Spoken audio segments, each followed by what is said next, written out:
اللهم صل على محمد وآل محمد۔ سیدہ نے سب سے پہلے پروردگار کی حمد و ثنا بیان کی، اس کے بعد اپنے بابا کی نبوت کی جو نعت ہے وہ پڑھی، اس کے بعد جناب امیر المومنین کی ولایت کا اعلان کیا اور خطبہ دینا شروع کیا۔ تو اس وقت بی بی فرماتی ہیں کہ تم لوگوں کی اوقات کیا ہے کہ تم نے ان پروں کو چھوڑ دیا ہے، دربار والوں کو مخاطب کر کے فرمایا کہ ان پروں کو چھوڑ دیا ہے کہ جو تمہیں پرواز کی بلندیوں تک لے جاتے، تم نے ان پروں کا انتخاب کیا ہے جو حیوان کا فضلہ صاف کرنے کے لائق ہیں۔ یہ بی بی کے جملے ہیں۔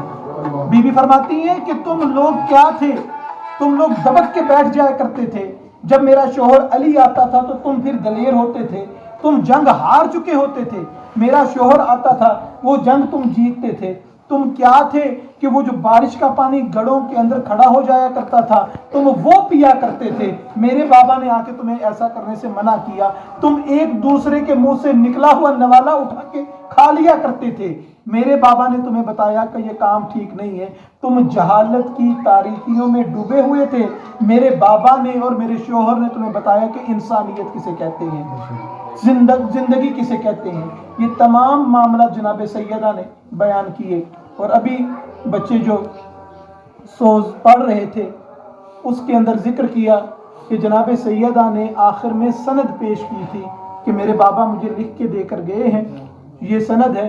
اب یہ سند جو جناب سیدہ، میں کل سن رہا تھا ایک جگہ پر کہ جب بحث کی نا کسی نے، مناظرہ کرنے والے نے، کہ کسی طور مان نہیں تھے رہے کہ جی یہ وارث بنتی ہیں کہ نہیں بنتی، انبیاء کے وارث ہوتے ہیں کہ نہیں ہوتے، تو اس وقت مکتب تشیع کے اس مناظر کو چپ کروانے کے لیے اس نے کہا یہ بتاؤ کہ نبی مر چکے ہیں یا زندہ ہیں، نبی مر چکے ہیں یا زندہ ہیں؟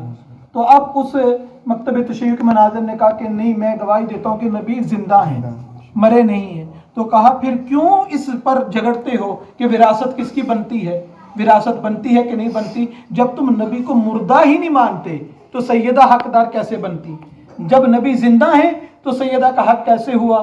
سیدہ کا حق تو تب بنتا، وراثت تب بنتی جب تم رسول خدا کو نعوذ باللہ مردہ مانتے، تم مردہ مانتے نہیں، وراثت بنتی نہیں۔ تو پھر اس مناظر نے کہا کہ جس طریقے سے سیدہ کی وراثت نہیں نا اگر بنتی رسول کے زندہ ماننے سے، زندہ رسول کا خلیفہ بھی کوئی نہیں ہوتا، زندہ رسول کا خلیفہ بھی کوئی نہیں ہوتا۔ اگر حق وہاں پر نہیں بنتا تو خلافت کا حق بھی کسی کا نہیں بنتا کہ کوئی بھی جب سرور کائنات کی نشست پہ بیٹھے۔ اور ان بچوں نے پڑھا ابھی کہ وہ سند جو ہے وہ پھاڑ دی گئی، سند کو پھاڑ دیا گیا۔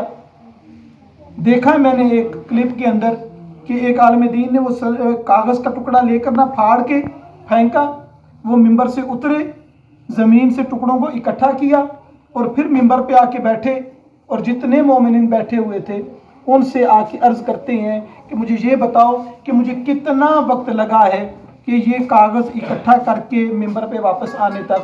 سب نے کہا کہ بلا چند لمحے۔ کہا اتنی دیر میں سیدہ کا سر سفید ہو گیا تھا، اللہ اکبر، اتنی دیر میں سیدہ کا سر سفید ہو، کمر جھک چکی تھی جناب سیدہ۔ جناب سیدہ 18 سال کا سن مبارک ہے، سر سفید ہو چکا ہے، کمر جھک چکی ہے۔ جب گئی نا دربار سے گھر کی طرف، بس میں ختم کر رہا ہوں، دربار سے گھر کی طرف گئی نا تو اب جو گھر میں مل رہا تھا نا وہ سیدہ کو پوچھتا تھا کہ آپ گئی تھی دربار میں، حق مل گیا؟